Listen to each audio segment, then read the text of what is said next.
Daniel Brooks woke before the alarm, just as he did every weekday. The small apartment was quiet except for the soft hum of the refrigerator and the distant sound of traffic beginning to fill the streets. He moved carefully through the kitchen, preparing oatmeal, toast, and fresh fruit while checking the clock every few minutes. His 8-year-old daughter, Emma, would be awake soon, and every minute mattered. Life had become a carefully planned routine ever since his wife had passed away several years earlier.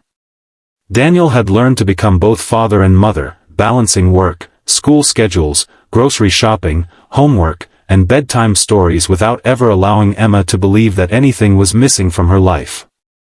Soon, small footsteps echoed down the hallway. Emma appeared wearing colorful pajamas, rubbing sleep from her eyes before smiling the moment she saw breakfast waiting on the table. "Good morning, Dad." "Morning, sweetheart. Eat while it's warm." She climbed into her chair, happily eating while Daniel packed her lunch into a small blue lunchbox decorated with tiny stars. After breakfast, he helped her braid her long brown hair, making sure every strand stayed neatly in place. Emma looked into the hallway mirror and smiled proudly. "You always make it look better than anyone else." Daniel laughed quietly. "I've had plenty of practice." Emma wrapped her arms around him before grabbing her backpack. "Have a good day at work." "You too. Learn something amazing today." After walking Emma to school, Daniel headed toward Weston Technologies, a modern glass building that stood among the tallest offices downtown.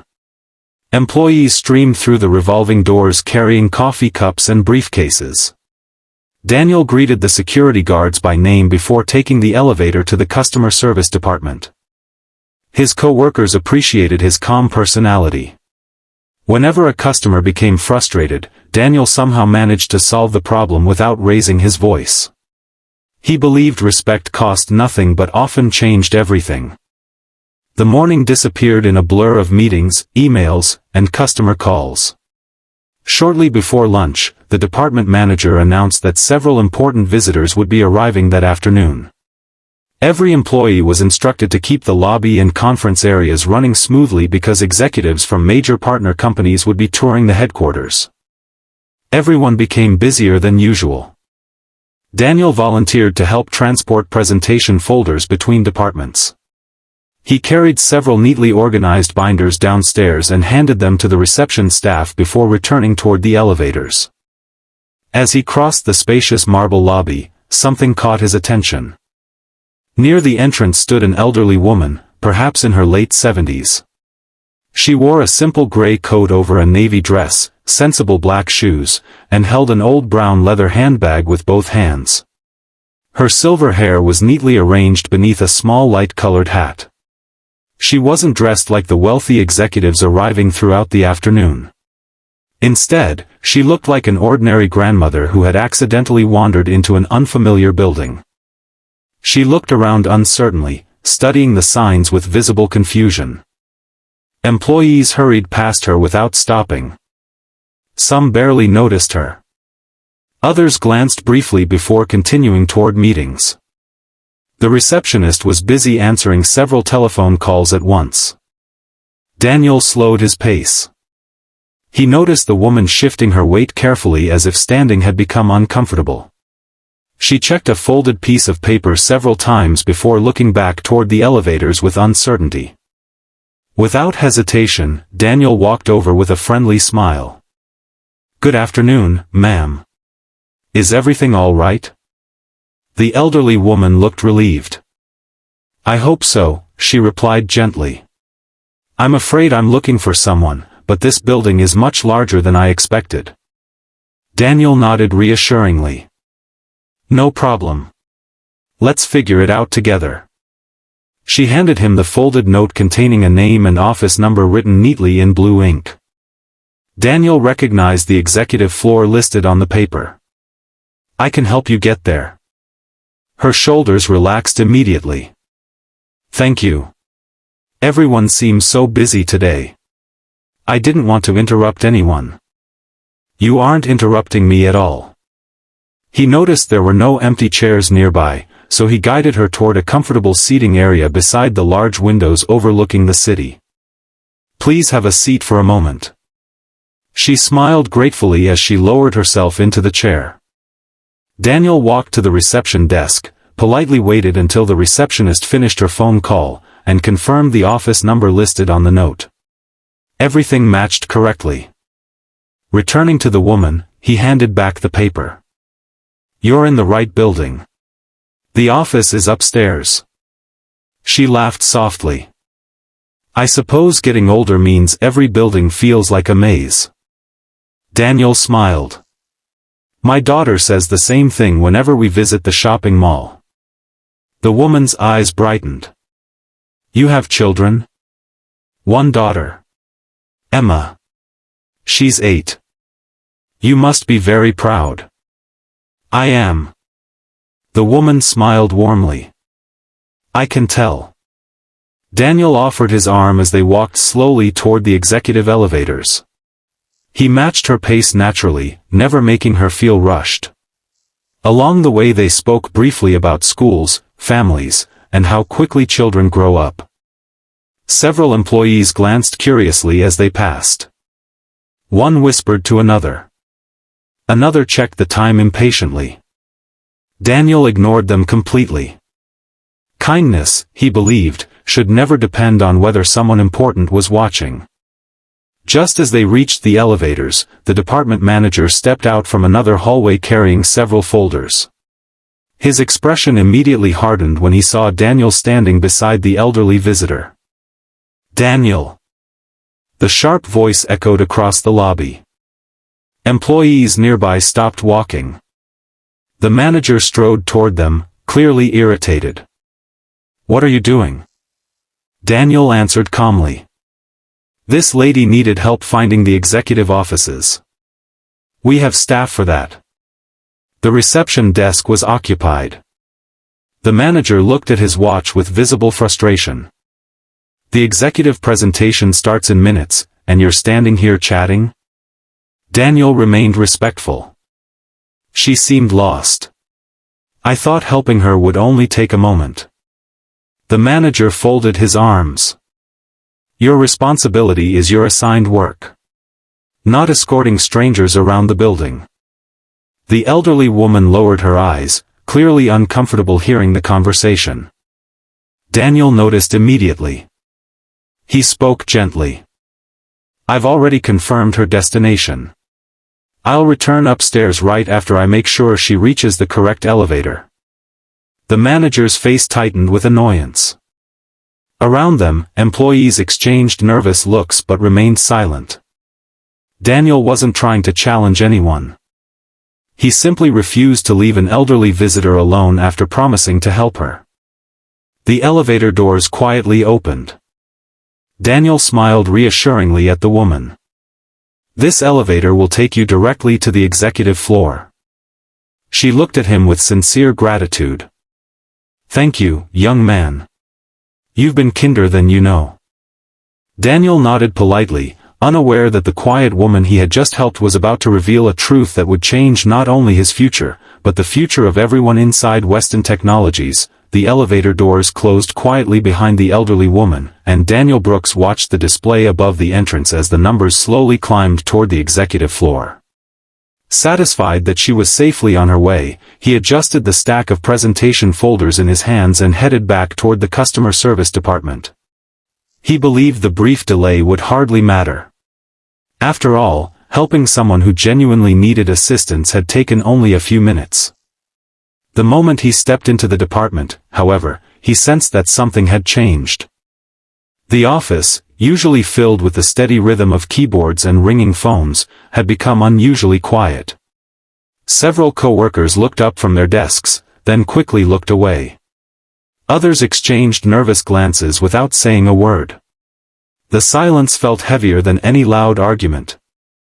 Daniel walked toward his workstation, placing the remaining folders neatly on the desk. Before he could sit down, the department manager's voice echoed across the room. "Daniel. My office. Now." Every conversation stopped. Daniel calmly followed him without protest. Inside the glass-walled office, the manager closed the door firmly behind them and placed a file on the desk. "You ignored a direct instruction." Daniel remained respectful. "I made sure the visitor reached the correct elevator. Then I came straight back." "You abandoned your assigned responsibilities." "I was gone for only a few minutes." A few minutes during one of the most important business days this company has had all year. Daniel took a slow breath. She was elderly and clearly confused. I couldn't simply walk past her. The manager folded his arms. "This is a business, not a community center." Daniel met his eyes without raising his voice. "I understand that. But treating people with kindness doesn't interfere with doing business." The manager shook his head impatiently. "You always think with your heart before your schedule." "I think both matter." "They don't today." The room fell silent. Outside the glass walls, employees pretended to work while secretly watching the conversation unfold. The manager opened the file and slid a document across the desk. "I've made my decision." Daniel looked down. It was a termination notice. For a brief moment, he simply stared at the paper. Not because he was angry. Because he was disappointed. Years of dedication, perfect attendance, positive customer reviews, and countless overtime hours suddenly seemed to mean nothing. "You are dismissing me?" The manager nodded confidently. "Effective immediately." Daniel looked up. "May I ask exactly why?" "Failure to follow management instructions." "I stopped to help someone." "You neglected company priorities." Daniel remained silent for several seconds. He knew arguing would accomplish nothing. Instead, he quietly reached into his drawer and removed a framed photograph of Emma smiling at the beach. Beside it sat a small drawing she had made with colorful crayons. Across the top she had written, "My dad is my hero." Daniel smiled softly as he packed both items into a cardboard box. One by one he added a coffee mug, several notebooks, family photographs, and a small desk plant Emma had insisted would help Dad smile during work. Outside the office, co-workers watched with sadness. Sarah, one of the senior customer representatives, finally stood and approached him. "I'm so sorry." Daniel smiled gently. "It's all right." "No, it isn't." She lowered her voice. "Everyone knows you did the right thing." Daniel thanked her quietly. Another coworker walked over and shook his hand. "So many people here learned from you."